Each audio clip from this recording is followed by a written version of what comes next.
कक्षा 10 में सामाजिक विज्ञान में लोकतांत्रिक की जो पुस्तक है इसमें पार्ट 2 का संवाद पाठ हम कर रहे हैं। इसमें क्वेश्चन 3 और क्वेश्चन 4 और क्वेश्चन 5 हम करेंगे। इसमें जो क्वेश्चन 3 है उसमें कहा गया है कि भारत की संघीय व्यवस्था में बेल्जियम से मिलती जुलती एक विशेषता तथा उससे अलग एक विशेषता को बताइए। यानी दोनों जगह में भारत में और बेल्जियम में क्या समानता है और क्या भिन्नता है, इसको हमने समझाना है इन दोनों में।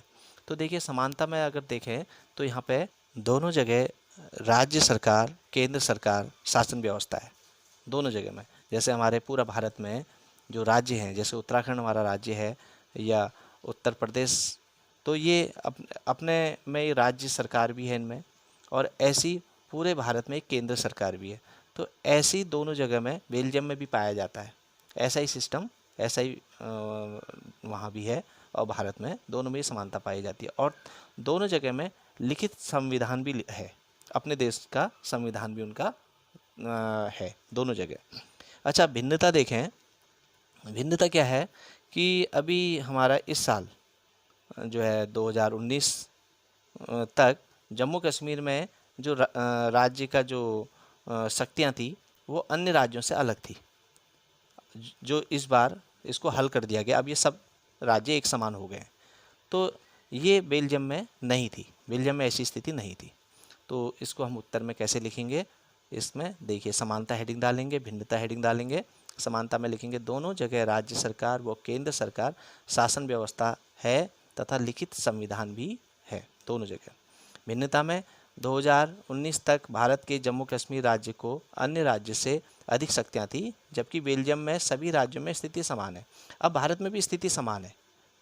ये जम्मू कश्मीर में कुछ पहले से ही शक्तियाँ को इसको ज़्यादा दी गई थी, जो इस बार सही कर दी गई है।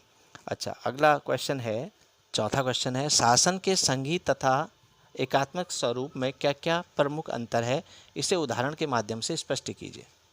यानी संघीय शासन और एकात्मक स्वरूप, ये दोनों में जो अंतर है, इसमें देखिए, जो संघीय होता है इसमें कई राज्यों से मिलकर एक संघ पूरा बना होता है। तो संघीय शासन व्यवस्था में केंद्र और राज्य दोहरी शासन व्यवस्था होती है। भारत में ये शासन व्यवस्था है। जबकि एकात्म स्वरूप में ऐसा नहीं होता। वहाँ पर अगर राज्य भी हैं, प्रांत भी हैं, तो उस पर पूरा नियंत्रण केंद्र का होता है, केंद्र के हाथों में शक्तियाँ होती हैं। तो ब्रिटेन हो गया, श्रीलंका, ये एकात्म सरकारें हैं, यहाँ पर एक ही सरकार पूरा चलाती है। जबकि हमारे देखिए उत्तराखंड में अभी बीजेपी की सरकार है, तो पूरे उत्तराखंड में बीजेपी सरकार शासन चला रही है उत्तराखंड में, और पूरे केंद्र में उसमें मोदी सरकार। ऐसी दूसरा अंतर अगर हम इसमें देखें तो संघात्मक शासन व्यवस्था में लिखा हुआ मजबूत संविधान होता है, और जबकि जो एकात्मक सरकार हैं इनमें कोई ज़रूरी नहीं कि लिखित संविधान हो, अलिखित भी होता है। जबकि मतलब मौखिक, इस तरह के भी संविधान होते हैं। जबकि यहाँ पर बताया गया जब एकात्मक शासन में, जैसे ब्रिटेन में अलिखित संविधान है। तो ये अंतर दोनों इसमें बताए गए हैं।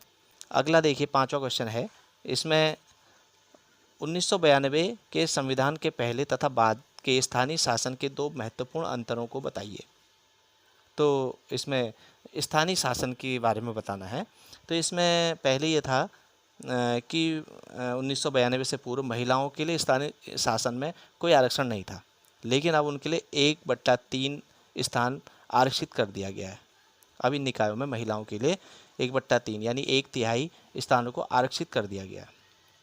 और 1992 से पहले स्थानीय चुनाव ठीक समय पर नहीं होता था, लेकिन अब उसके बाद अब ठीक समय पर किया जाता है। तो ये दो इसने महत्वपूर्ण अंतर कहे थे, ये इसमें बताए गए। आज में इतना ही, धन्यवाद।